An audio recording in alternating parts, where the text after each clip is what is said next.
Emma Mack. I'm from Enfield, Connecticut, and this is our 2022 Bushwhacker 10 HD. We get a lot of people asking us about our screen room clamshell. It's the Joy Tutus. It is actually an SUV setup, but it actually works really well with our Galley. I do like the product. There's a couple things that for the price point I think they could have done better on. So it opens up just like any other clamshell, breaks down. It is a little bit long for storing when you're trying to bring it from place to place. It does fit inside the cabin. You can put it on top. And if you have a larger SUV like a Explorer, you can put it in the back of that. It does have blackouts, so if it's raining, I can undo these and it'll come all the way down. And I can do this all the way around. Downside of it is it does make it a little bit dark inside. I do have some plans to use some plastic vinyl and make some more.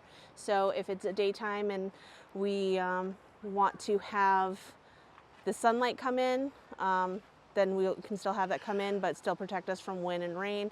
But if we want privacy, these work out really well as well. Also. So in other words, these are great for weather protection, but they're also, I mean, they're blackouts. They're blackouts. So when you're using them for weather protection, it gets dark in there. It gets dark and nobody wants wants to be. But it's a nice privacy. It is really great for privacy. So I do like it, but there's just, for the price point, I think that they should have come with an option for, you know, clear protection so you still get that light in. But other than that, like, it works out really well. I'm overall happy with the purchase. Just there's some small things like zippers and stuff like that that I would like. So with the Galley, this is actually my second remodel. The first time I did it, I didn't have the right tools and I made a lot of mistakes. But that's kind of what this whole thing is to try things and try different things. So we removed the whole original setup, as you can see.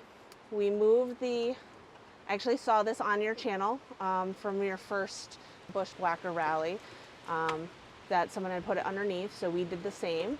Still have my furnace underneath, and we've added some plumbing, which I'll show you in a moment. Just typical under sink storage under here.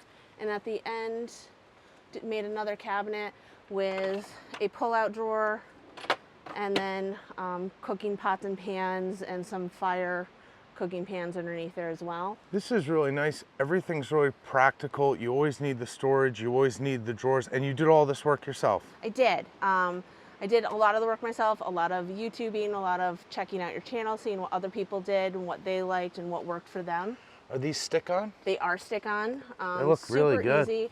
They're the vinyl stick-on, so or the plastic, so they're very easy to cut and put into place. And then I just used some caulk, as you can see, to anywhere that I had a gap, I just kind of filled in, but I still have to go back and clean that up. Now the booze looks lovely, but I kind of like all of your greenery here. So where did you get these? The greenery is, I got it on sale at Home Depot, and I had used this on my back patio. It is just fake boxwood that is on a grid system. They come in 20 by 20 square panels, and then I left this one out because I knew people were going to ask about it. But I just popped it in and then used my staple gun and stapled it right to the side so it will stay there. So we haven't really done too much inside. I made cabinet doors and we put moss all over the front of it. It's been joked that it looks like I have a lot of broccoli inside, but that's okay. I did pick up these rechargeable detachable wands that I have on either side of the bed. So at night, if we're just reading, hanging out, it's a softer light. It kind of gives like a cozy interior, which is really nice. Other than that, I really haven't done too much inside. Put up some hooks to hang headphones and keys and whatnot, because those work really well. We have done the under bed storage with the, I don't know what those things are called. There's a gas strut. Yeah, the gas strut. So it gives you an assist. Yes. On the lift. So it makes it a lot easier to open and close. I'm not struggling with that. And primarily on this side, we keep our clothes. And on the other side, we keep dirty tools, extra batteries. A+ on utilization of the underbed storage, because there's a lot of space down there and sometimes it's challenging for us to use it. Exactly. I see you have an outside shower box, but you also these days have a mod that was named after you. Yeah. So if you want to show us the shower box first, but then your very own namesake mod. We really liked the look of the stair ladder that was being used and having this affixed to it, but I had this in the back, this mod in the back of my head, and when I saw that Sam and a couple other YouTubes had put their shower box further out and attached it to the studs, it just made sense that I would not use that ladder. So we did put in a hot water heater. We're, for the first time, camping somewhere where we actually have hookups, so we did not hook up our hot water heater this time. But we went with a Camp Lux. We've had really good luck with it, no issues whatsoever. But we basically followed the Wizard of Mods. The only difference that we did, instead of making a metal heat shield, I used automotive self-adhesive heat shield that's rated up to 2,000 degrees, and that's worked out really well, so we don't have any heat transfer. You can get a huge roll of it for about $17, and for somebody who does not have the skills with metalworking, this was a really good option for me to use. This is really neat. Now, I've started to have a preference around putting the shower on the door or flipping the box around. Yep. There's a lot of different ways that people do this. One of the downsides with this one is having to address the heat that would be over the box, but one of the major upsides is being able to plug the bottom. So once you hook things up, you can just leave them set up and even shut the box when you're not using it. And that was, you bring up a really good point, and that's something that my husband and I really went back and forth with for about 3 days, like which side do we want to do it. Primarily the places that we are camping, it would be fine if we left it open. But occasionally we are parking somewhere, or we are camping in a place where we don't necessarily know who our neighbors are. So not that, like, security should always be in the forefront of your mind. We've put a lot of money into this. So what we decided to do was follow putting it inside. We can put quick disconnects here. We can close this up. We can padlock it depending on where we're at if we needed to. But it was more of just that ease of being able to close it up and walk away. I really like it. So, I mean, my final solution was actually flipping the box, installing the lid to the wall, and using the big spot, the big section of the box for the opening and closing.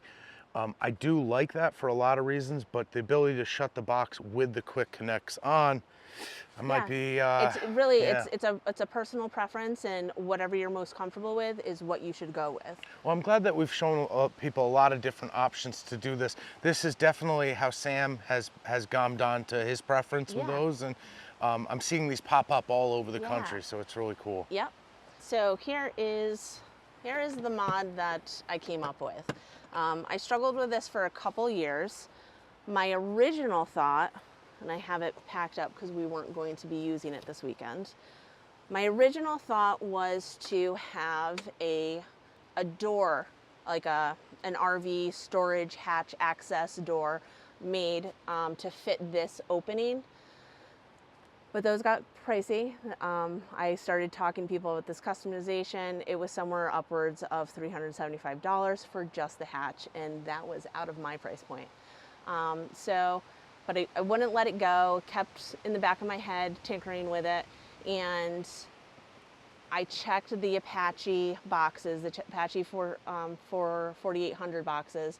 Harbor Freight Special. Harbor Freight Special. But you can get them on Amazon too now, I think. I'm not sure. Maybe cool. I might have made that up. Yeah. We'll find out in the video description. But I picked it up while it was on sale. I think I picked it up for $39 on sale. So it worked out. And essentially the first thing I tried doing was making a flange out of the back of the box and using a heat gun to pull that forward. Nope, that was a nightmare.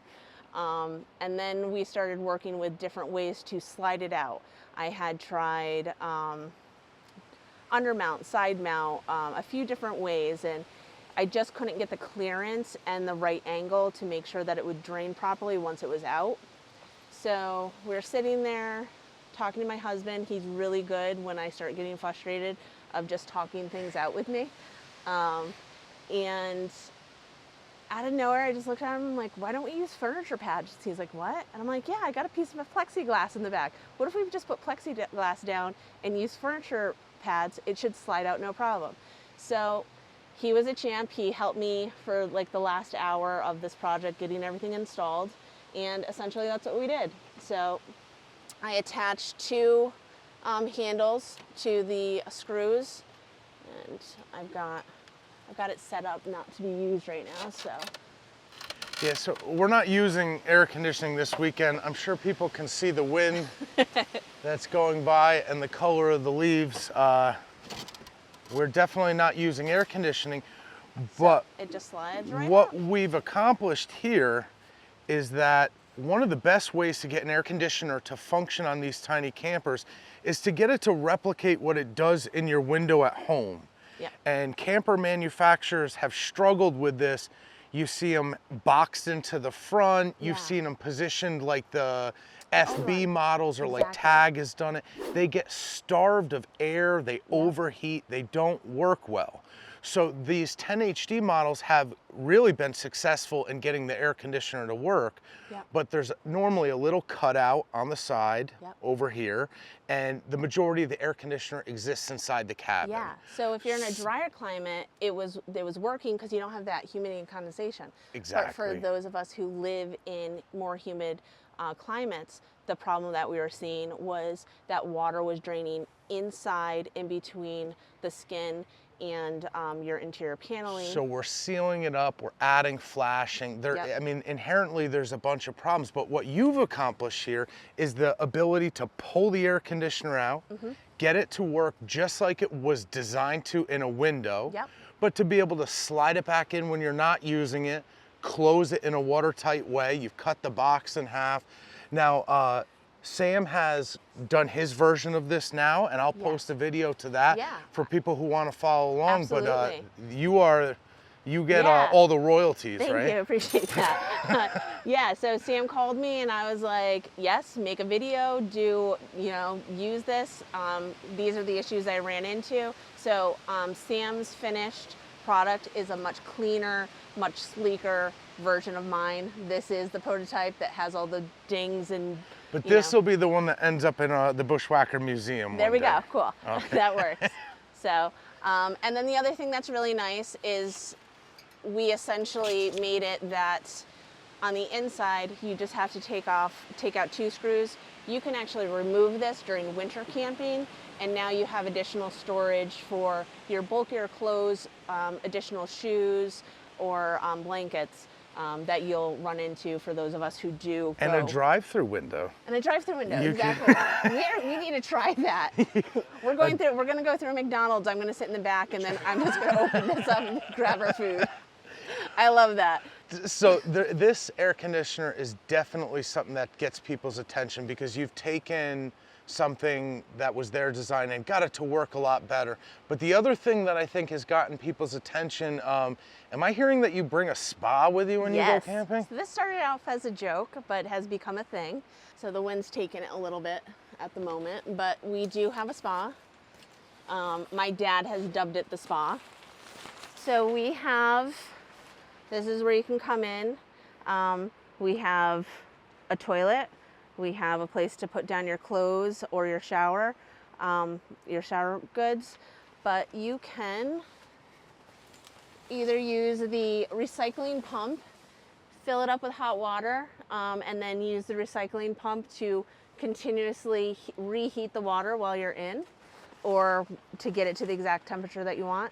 And also it's a nice place to jump in, take your shower. There is a hose that will bring out the water past the mesh netting in the king camp. So it keeps all of the wet on this side and the dry on this side, and it works out. So you can take a bath while camping. You can take a hot tub. You could do an ice bath. We could do an ice bath too. Not today. Today it's kind of freezing and windy. No, we're just going to the river for that. Yes. Yes. But yes, this is, gentlemen, if you have a girlfriend that you want to bring camping and she's apprehensive, here's your... Make a spa for her. You can do a spa. Now, people will pick on this because they have nothing better to do. We understand that we're camping, and there's an element of roughing it involved. But when you go camping a lot, sometimes it's a lot of fun. I mean, we're waterfront on this beautiful spot, and if you want a hot tub, you got it. Exactly. And we don't bring it out every single time. But there are some of my friends that the girls are a little bit, honestly, even some of the guys are a little bit like, I don't know. And so this is a redneck luxury. Is the best way to say it. I love it. So you are a chef, you work in culinary. I know. So you've all got our dirty dishes. Oh, dirty dishes are part of what we do on the channel. It's an authentic tour. But you do a lot of camping, a lot of cooking at camp? Yes, my whole family is very big into food, so when you come, if you come up to Camp Mac, if you're camping with us, we are very food forward, very food centric.